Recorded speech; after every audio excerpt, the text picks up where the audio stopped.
Muito boa tarde, minha Paraíba, ao vivo, começando a partir de agora mais um Rede Verdade para você sempre que está aqui acompanhando a nossa programação e assiste a partir de agora mais uma conversa, mais uma entrevista minha aqui no Rede Verdade. Hoje quem está comigo é o promotor de justiça, Dr. Marcos Leite, ele que tem mais de 28 anos de atuação no Ministério Público da Paraíba, especificamente no júri popular, no Tribunal de Júri. Ele que é titulado do primeiro Tribunal de Júri aqui da capital e tem atuado aí, tem mais de 1.200 julgamentos em que ele atuou no Tribunal de Júri, no júri popular aqui no estado da Paraíba. Entre os casos de maior repercussão, mais conhecidos, que o doutor Marcos Leite aqui acompanhou e conduziu a acusação, foi do ex-prefeito de Bahia, Expedito Pereira, e da jovem Rebeca Cristina também, que comoveu a Paraíba como um todo. Doutor Marcos Leite, muito boa tarde, seja muito bem-vindo aqui ao Rede Verdade, prazer tê-lo conosco para esse bate-papo aqui sobre a sua atuação junto ao Ministério Público lá no Tribunal de Júri. Boa tarde.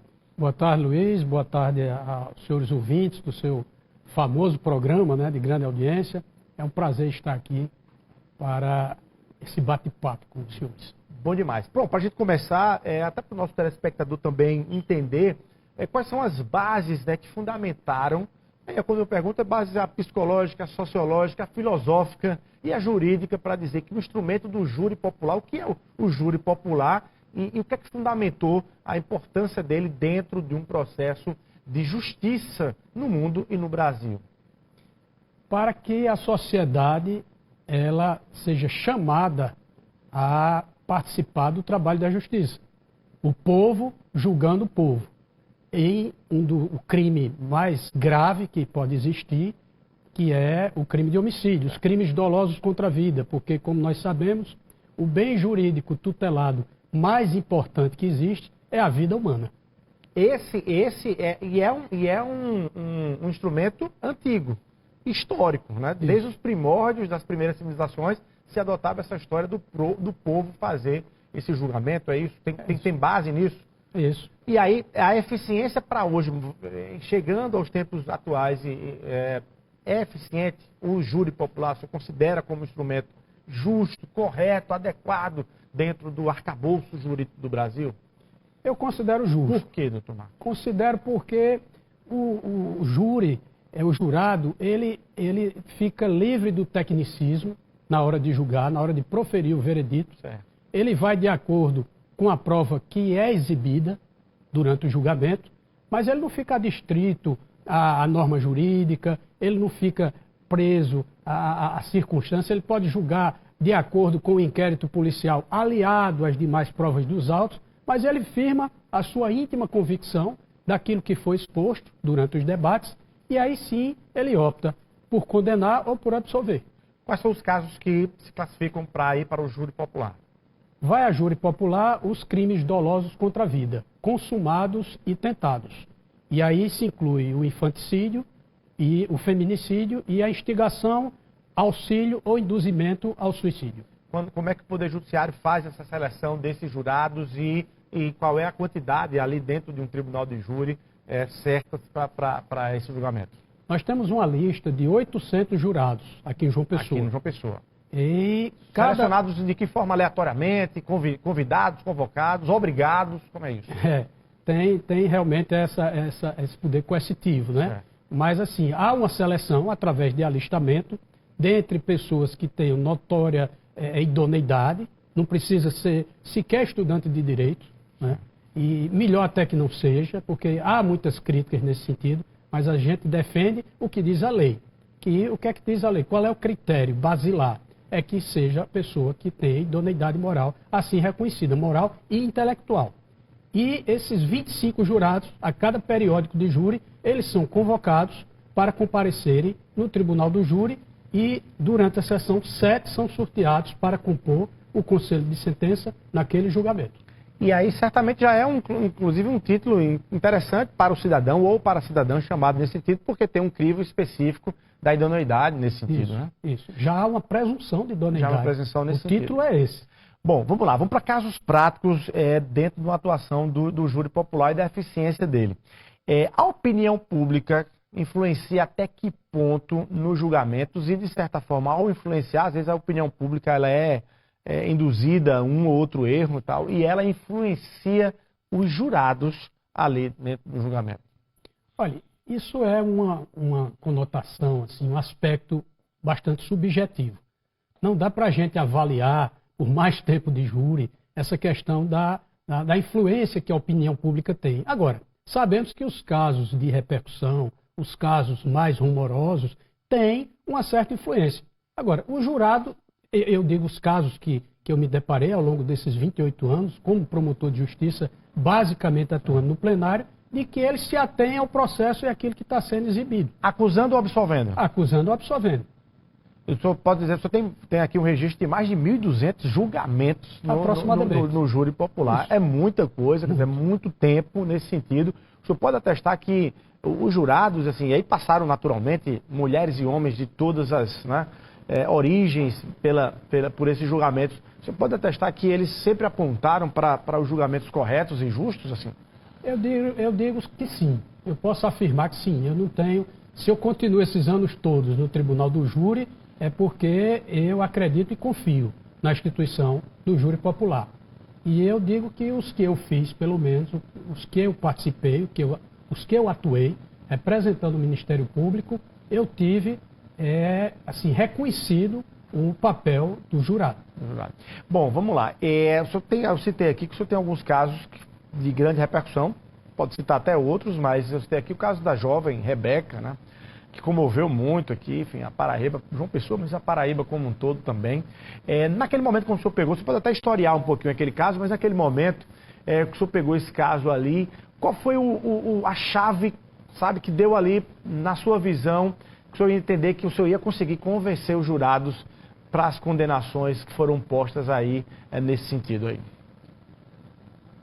Todo o arcabouço processual, ele trazia o comportamento do acusado hoje condenado, inclusive, que era o padrasto da vítima, condenado com sentença hoje já transitada em julgado, não cabe mais recurso, ele já está cumprindo efetivamente a sentença.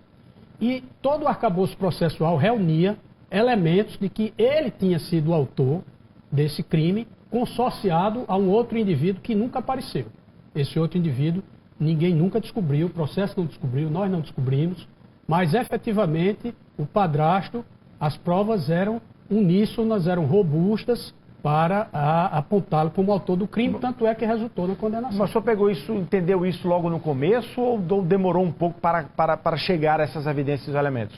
Olha, o processo eu não atuei no inquérito desde o início. Certo. Foi uma outra colega que atuou, mas quando eu assumi o processo, e mais ou menos uns 2 anos de tramitação no inquérito policial, eu ofereci a denúncia, pedi a prisão preventiva, foi decretada e com, acho, menos de 1 ano, aproximadamente, nós estávamos realizando o júri popular. E aí, lá no processo do trabalho de convencimento dos jurados nesse sentido, o que é importante, o que é preponderante, levando em conta a sua experiência? É a forma da postura do promotor, ou do advogado, né, nesse caso, assim, para as partes serem convencidas nesse sentido. É o conteúdo mesmo, às vezes a evidência é muito boa e ela é claramente, não precisa nem muito do esforço, ou às vezes uma acusação ou uma defesa mal feita, ela faz perder aquilo que está muito evidente e muito claro do ponto de vista dos elementos. Olha, a convicção dentro da prova dos autos é fundamental. Você tem que ter aquele poder de persuasão.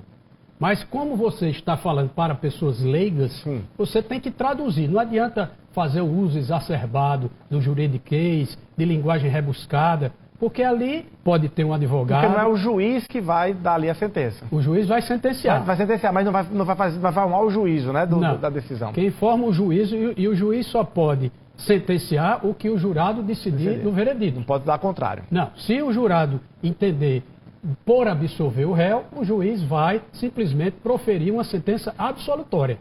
Se o júri entender em condenar, aí sim o juiz vai proferir uma sentença condenatória, com dosagem de pena e tudo mais.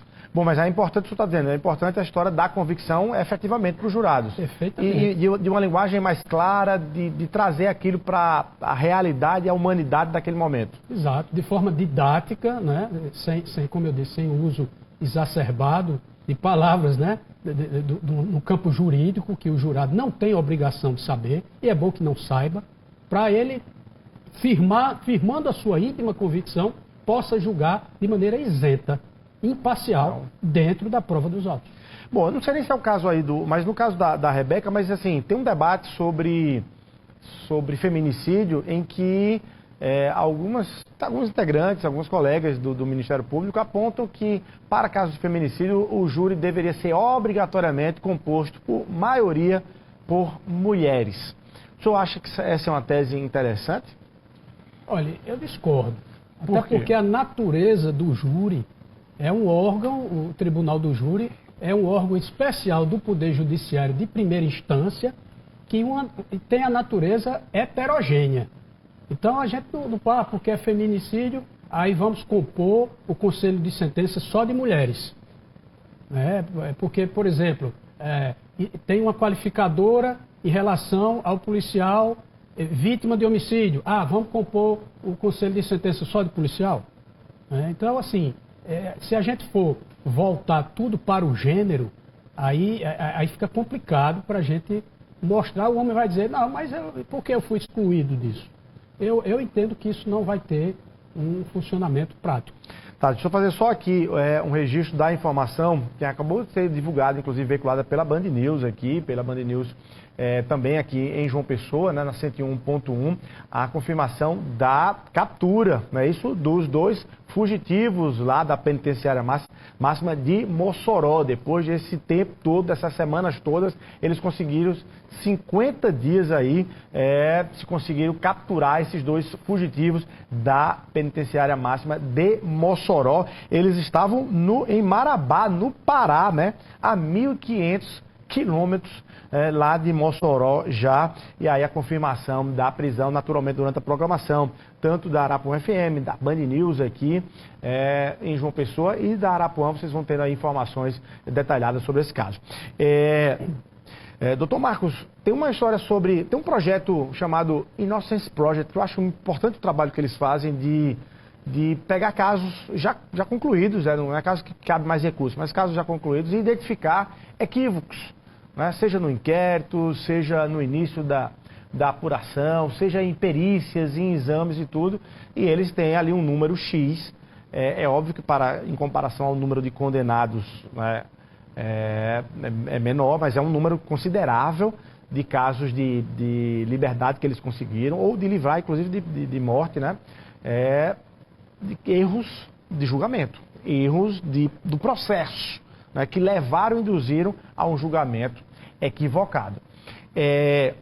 No caso dos jurados, como o senhor disse, eles são desprovidos, naturalmente, boa parte, né, ou aleatoriamente desprovidos do conhecimento completo da lei, ou da técnica e de tudo, e eles fazem um julgamento com base naquilo que está sendo apresentado dos fatos para eles. Há quem faça a crítica de que o júri ele possa ter ali uma lacuna nesse sentido, uma fragilidade daquele julgamento, ser um julgamento que, se fosse feito pelos homens e mulheres do judiciário, que tem um domínio da lei, do direito e tudo, que seriam tecnicamente mais apurados. O que o senhor acha desse tipo de leitura? Olha, eu entendo que o júri popular, data da antiguidade, né, como a gente comentou, ele foi feito justamente em razão da sua essência.